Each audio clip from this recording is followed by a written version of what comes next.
Did I ever tell you guys the story of the Faces of Meth poster that hung up in my elementary school? Have I ever told you guys that story? That 2nd through 5th, though, that elementary school that I went to, this was back when they Dare was just Dare was very much a thing of the 80s, like big in the 80s. So I remember Dare, but at the same time, 2nd through 5th grade for me, this was crossing into the 90s. So it got a lot darker with the messages, and there was an ad campaign, or like a PSA campaign called Faces of Meth. And what it was mugshots of people that have been arrested multiple times, and the first picture is their first arrest based on drug charges. And then the second picture is like their 17th arrest after they've been smoking crystal meth for like 7 or 8 years, and their face looks like somebody attacked it with a fucking paintball gun, right? So it looks like a special effects studio just was like, just fuck me up, fam.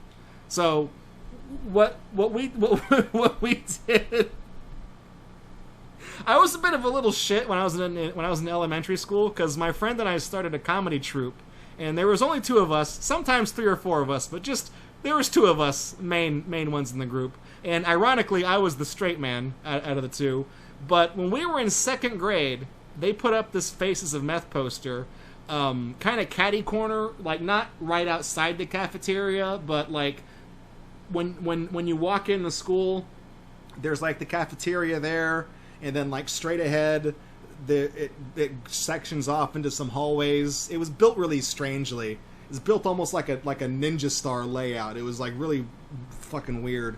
But the Faces of Meth poster was like right down. You could see it when you first walked in, but it was like a little bit of ways away from the entrance to the cafeteria. But we saw it all the time, because you'd walk past it when you're going to lunch, you walk past it when you're going home, you walk past it when you go into the bathroom in class, like you'd see it all the time. And we hated it because it was a gross poster.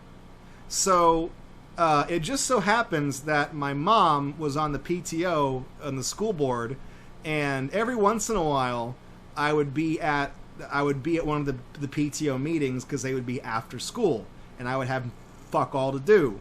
Well, my friend, apparently his parents were late picking him up. They said he was going to be late, so he was just going to go sit in the library. So he and I were just getting into trouble, because that's what we did.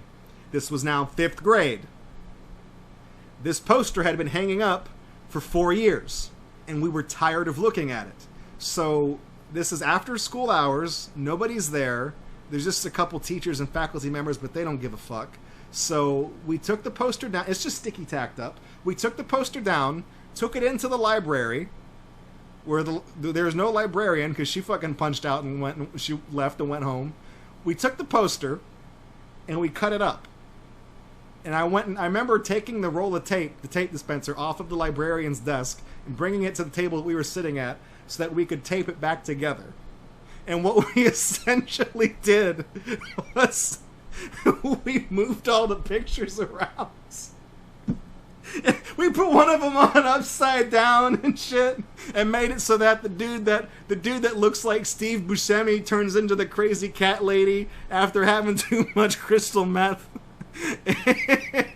So we left a few of them alone. But we butchered the poster and moved around about like 5 or 6 of the dozen or so people, and then we hung the poster back up and pretended like we didn't do anything.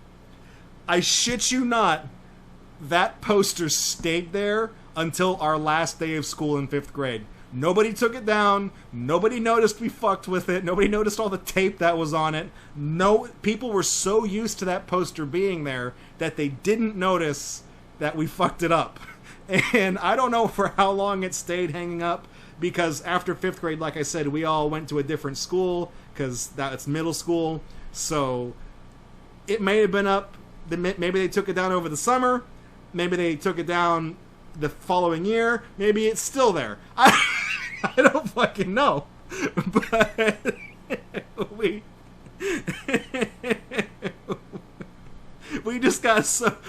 got so fed up of seeing this stupid anti-drug poster that we took it down, chopped it up, put it back up, and nobody noticed we had done anything to it. And I think out of all of the pranks and dumb shit that our little comedy group did back then, that stands out as the best one because we never got caught, and it was always funny to us. Like, we didn't tell anybody. That was the hardest thing, was not just bragging about what we did. Because it was fucking hilarious. But to us, we knew it was even funnier if no one knew about it. Like, to let... Maybe some people did see it and they just didn't care. But to us, we wanted to see how long we could get away with it being there. And it turns out the entire rest of the school year is how much we got away with it. And from there, I mean, I like not having closure on it. Because now I don't know how long it stayed up. I don't know if it stayed up long enough for someone to realize, we've had this poster hanging up for a while, and they just took it down, or maybe somebody did realize that it had been fucked with. Like, we had no idea. So to me, it's better not knowing when it was taken down, because in my head that just means I can believe that it's still there to this day, and no one's fucking noticed it. Because people just got blind to it because they just saw it all the time. So the teachers and staff were just like, they look at it, but they don't look at it. So that's my Faces of Meth poster. Maybe they would have noticed it if I put Beavis and Butthead on the poster. Yeah, if I would have brought some trading cards or something and stuck them on the thing instead. No, we just move the faces around and flip some of them upside down. I think we drew sunglasses on like one of the guys or whatever. Like, we just did stupid shit. And nobody cared. Either nobody cared or nobody noticed or both.